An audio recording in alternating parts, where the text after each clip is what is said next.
Saudari-saudara yang terkasih di dalam Tuhan Yesus, saat ini kita akan mendengarkan biografi Santo Yohanes Biarawan, Santa Kanigunde, dan Santo Kasimirus.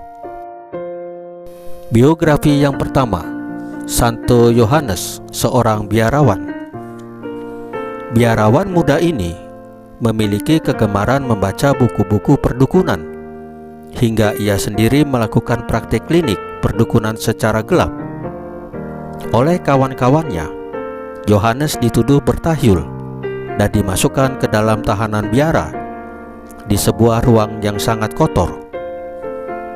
Menyadari perbuatannya yang melawan ajaran iman ini, Yohanes bertobat dan mengakui kesalahan-kesalahannya. Untuk menebus dosa-dosanya, Yohanes melakukan puasa dan tapa yang keras di ruang tahanan yang pengap itu. Melihat pertobatannya yang mendalam itu, kawan-kawannya mengajak dia untuk kembali ke dalam kehidupan normal di dalam komunitas biara. Namun, Yohanes lebih suka bermati raga keras di ruang tahanan itu hingga menghembuskan napasnya yang terakhir. Ia banyak menulis dan menjadi seorang pengarang yang terkenal.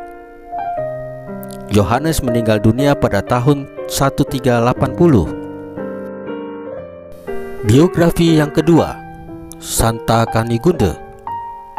Permaisuri Kaisar Hendrik II dari Jerman ini lahir tahun 980. Atas restu dan bantuan suaminya, ia mendirikan sebuah biara bagi suster-suster Benediktin di Kaufungen, Jerman. Bersama dengan suaminya juga, Kunigunde membangun katedral besar di Bamberg. Setelah kematian Hendrik pada 1024, Kunigunde menjadi seorang suster biasa yang melayani gereja di Kaufungen. Diceritakan bahwa pada suatu hari ia menampar abbas biara Kaufungen yang adalah keponakannya sendiri karena malah makan ketika suster-suster lain sedang berdoa. Tamparan jarinya membekas selamanya pada pipi abbas itu. Kunigunde menjadi tokoh religius teladan dalam pekerjaan-pekerjaan kasar di rumah dan perawatan orang-orang sakit. Ia dihormati sebagai santa pelindung anak-anak yang sakit keras. Kunigunde meninggal dunia pada tanggal 3 Maret 1033. Pestanya dirayakan juga pada tanggal 13 Juli. Biografi yang ketiga, Santo Kasimirus. Putra kedua Kasimir III, Raja Polandia dan Maharaja Lituania ini lahir pada tahun 1461. Keluarganya tergolong saleh dan taat beragama. Ibunya, Elizabeth dari Austria, mendidik dia menurut tata cara hidup kerajaan dan hidup Katolik yang berlaku pada masa itu. Setelah beranjak remaja, pendidikannya diserahkan kepada Yohanes Longinus. Kasimirus berkembang dewasa menjadi seorang putra raja yang berhati mulia, murah hati, sopan, dan ramah dalam pergaulan dengan sesama.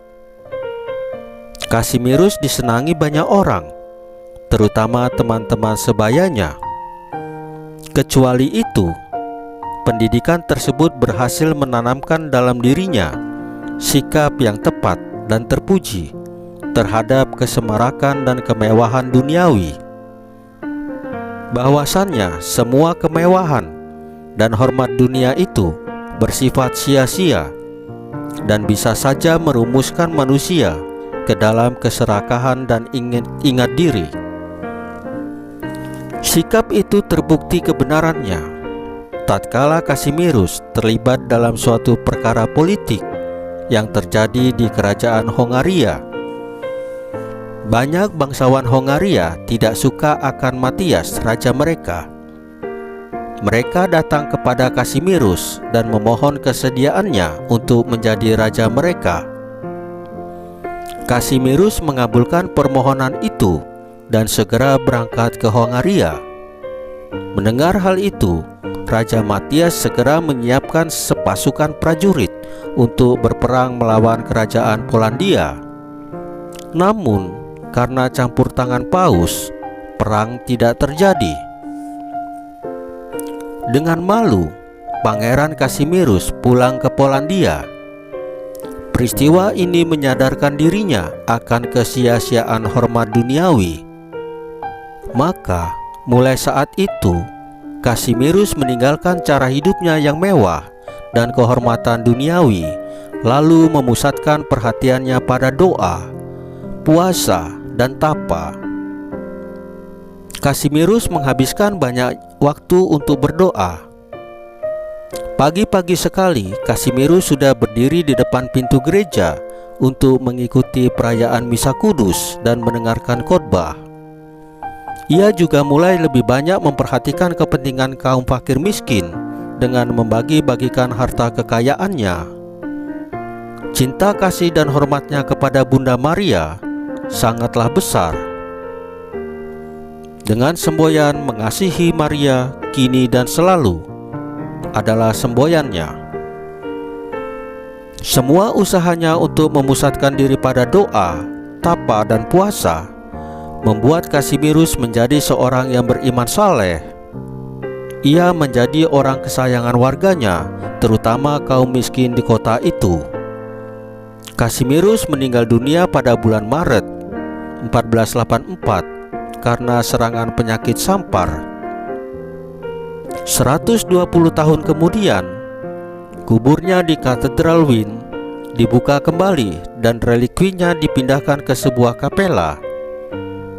Tubuhnya masih tampak utuh dan menyebarkan bau harum.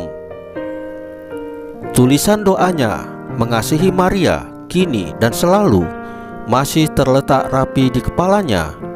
Hal ini menunjukkan bahwa devosinya kepada Bunda Maria merupakan suatu persembahan yang berkenan di hati Bunda Maria.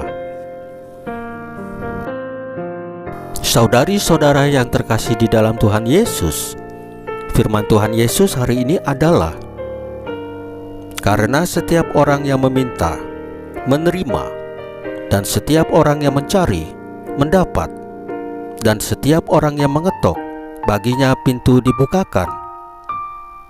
Jadi, jika kamu yang jahat tahu memberi pemberian yang baik kepada anak-anakmu, apalagi Bapamu yang di sorga, Ia akan memberikan yang baik kepada mereka yang meminta kepadanya. Marilah kita mencontoh cara hidup, cara berpikir, cara berperilaku hidup dari Santo Santa ini. Mereka percaya kepada Tuhan Yesus dan mengandalkan Tuhan Yesus dalam hidup sehari-hari. Mereka rajin berdoa, rajin bersyukur, rajin bertobat, rajin bermati raga. Tuhan Yesus memberkati kita semua. Amin.